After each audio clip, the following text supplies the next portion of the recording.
مولانا ایک صاحب نے سورہ یوسف کے بارے میں ایک سوال پوچھا ہے. وہ کہتے ہیں کہ حضرت یوسف علیہ السلام نے اپنے بھائی کے بارے میں ایک پولیس ایکشن کے طور پر کام کیا تھا کہ پیالہ ان کے سامان میں خود ہی رکھ دیا تھا، جیسا کہ آج کل پولیس جو ہے وہ ہیروئن رکھ دیتی ہے اور خود ہی بعد میں اپنے بھائی کو پکڑ لیا.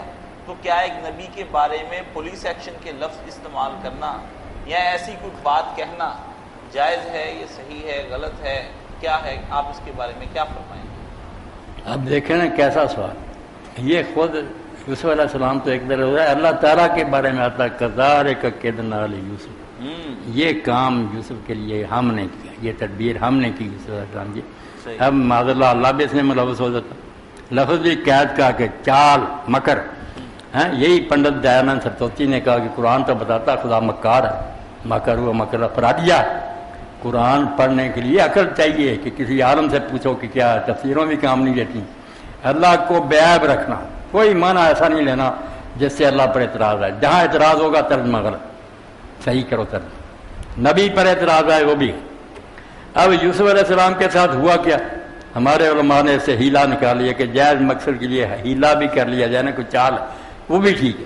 نیکی ارادہ تھا، انہوں نے بھائی کو رکھنا تھا، اس کو بتا بھی دیا تھا کہ تو میرا بھائی ہے، اور کوئی طریقہ نہیں تھا، بھی بتانا بھی نہیں تھا، راز کھولنے کا حکم نہیں تھا، اس لیے ایسا طریقہ کیا کہ رکھ لی.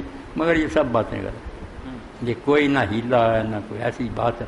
یہ آپ بیٹا پوچھ رہے ہیں، میں بتا رہا ہوں، اللہ کرے قدر کریں عالم اسلام اس کی. کوئی یوسف علیہ السلام کا ارادہ نہیں تھا، نہ پکڑنے کا نہ اس کو گرفتار کرنے کا.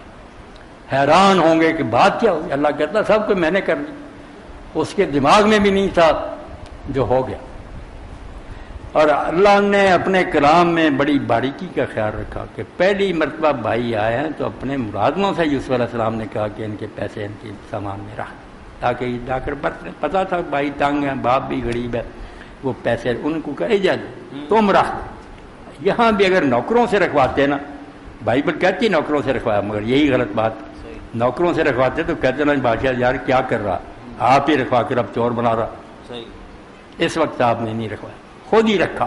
جالس یہ باریکیاں قرآن کی نظر میں رکھنا کہ یوسف علیہ السلام نے خود رکھا، اور اسی نیت سے رکھا کہ بھائی کو پتہ تو لگ گیا میرا بھائی مگر غریب ہے، یہ سونے کا پیالہ ہے، چلو استعمال کر لیں گے. وہ نیک سلوک کے طور پر آپ نے رکھ لیا اس خیال سے.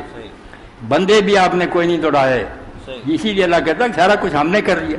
یوسف تو سوچ بھی نہیں سکتا تھا، اس نے کسی ارادے سے کیا، مگر ملازم سرکاری جو تھے ان کو جان کی پڑ گئی کہ بادشاہ کے پانی پینے کا پیالہ سونے کا جام ہے، ابھی نہ ملا ہماری شامت آ جائے. وہ خود دوڑے، یوسف علیہ السلام نہیں دوڑایا. وہ ان کا جو کیپٹن تھا اور 7 سپاہی دوڑے، انہوں نے آوازیں دی کہ قافلے والوں تم چور ہو. انہوں نے کہا یار ہم تو چوری کے لیے اس ملک میں نہیں آئے. انہوں نے کہا اگر کسی کے سامان میں سے مل گیا، یہ بھی ہم نے تدبیر کی جو اللہ کہتا.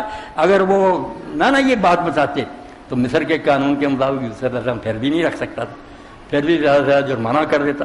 مگر یہ جو انہوں نے خود کہہ دیا بھائیوں نے کہ ہماری شریعت نے یہ ہے کہ جس کے سامان میں سے نکلے اس کو غلام بنا کر رکھ دیا. یہ چیز ہوئی تو لے کر جب وہ ملازم آئے انہوں نے بات بنائی کہ ان سے بات ہوئی ہے، انہوں نے یہ کہا کہ اگر سامان سے نکلے تو اسی کو روک لیا جائے.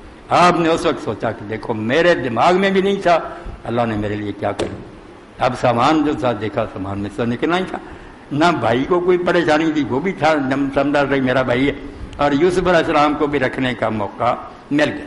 وہاں آتا کہ یوسف علیہ السلام اس شاہی قانون کے مطابق نہیں رکھ سکتا تھا، مگر اللہ جو چاہتا ہو جاتا. نبی بھی نہیں سوچ سکتا، اللہ نے کچھ کا کچھ بنا دیا. انہوں نے ہمدردی کے لیے رکھا کہ بھائی بچ لے گا، اور کسی ملازم کو خبر نہیں، ملازموں کو اپنی فکر پڑی. سارا مسئلہ ہوتا کہ کذالک کدنا لیوسف، یہ ہم نے یوسف کے لیے سب کچھ کرا. بات یہ تھی کدھر کی کدھر رہ گیا، کوئی ہیلا نہیں، کوئی فریب نہیں، کوئی دھوکہ. اگر نہ سمجھ میں آئے تو پوچھ لیا کرو. یہ باتیں ایسی ہیں جو عمر بھر محنت کرنے تھے میری، جن لوگوں نے ایسی لکھی ہیں اللہ کی ان پر رحمت ہے، ورنہ سب ٹھوکرے کھاتے ہیں کہ ہیلا ہیلا.